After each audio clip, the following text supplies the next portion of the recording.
ಬ್ರಹ್ಮೋಸ್ ಬಲಭೀಮನ ದಾಳಿಗೆ ಪಾಕ್ ಶೇಕ್ ಆಗಿದೆ ಅನ್ನುವಂಥದ್ದು ಮತ್ತಷ್ಟು ಡೀಟೇಲ್ಸ್ ಈಗ ಅದ್ರ ಬಗ್ಗೆ ಶೇರ್ ಆಗ್ತಾ ಇದೆ. ಪಾಕಿಸ್ತಾನದ ವಾಯುನೆಲೆಗಳನ್ನು ಛಿದ್ರಗೊಳಿಸೋದ್ರಲ್ಲಿ ಬ್ರಹ್ಮೋಸ್ ಪ್ರಮುಖ ಪಾತ್ರ ವಹಿಸಿತ್ತು.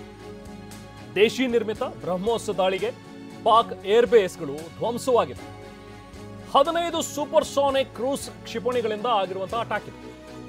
ಮೇ 9ನೇ ತಾರೀಕು ಮತ್ತು 10ನೇ ತಾರೀಕು ರಾತ್ರಿ ಪಾಕ್ ವಾಯುನೆಲೆ ಮೇಲೆ ನಡೆದಂತಹ ಒಂದು ದಾಳಿ ಬ್ರಹ್ಮೋಸ್ ಬಲಭೀಮನ ಬಲಕ್ಕೆ ಪಾಕಿಸ್ತಾನ ನಡುಗಿ ಹೋಗಿದೆ. ಪಾಕ್ನ 11 ವಾಯುನೆಲೆ ಧ್ವಂಸ ಮಾಡಿದಂತಹ ನಮ್ಮ ಸೇನಾಪಡೆ ಪಶ್ಚಿಮ ಮತ್ತು ನೈಋತ್ಯ ವಾಯುಪಡೆಯಿಂದ ಕ್ಷಿಪಣಿ ದಾಳಿಯಾಗಿತ್ತು. ಪಾಕ್ನ ಚೀನಾ ನಿರ್ಮಿತ ಏರ್ ಡಿಫೆನ್ಸ್ ಸಿಸ್ಟಮ್ ಅನ್ನು ಕೂಡ ಛಿದ್ರಗೊಳಿಸಿತ್ತು ನಮ್ಮ ಬ್ರಹ್ಮೋಸ್, ನಮ್ಮ ಕ್ಷಿಪಣಿಗಳು. ಬ್ರಹ್ಮೋಸ್ ದಾಳಿಗೆ ಪಾಕ್ನ HQ-9 ಚೀನಾದಿಂದ ಖರೀದಿ ಮಾಡಿದಂತಹ ಪಾಕ್ನ ಏರ್ ಡಿಫೆನ್ಸ್ ಸಿಸ್ಟಮ್ ಇತ್ತಲ್ಲ, HQ-9 ಅದು ಡಿಟೆಕ್ಟೇ ಮಾಡೋಕ್ಕಾಗಲಿಲ್ಲ ನಮ್ಮ ಕ್ಷಿಪಣಿಗಳನ್ನು.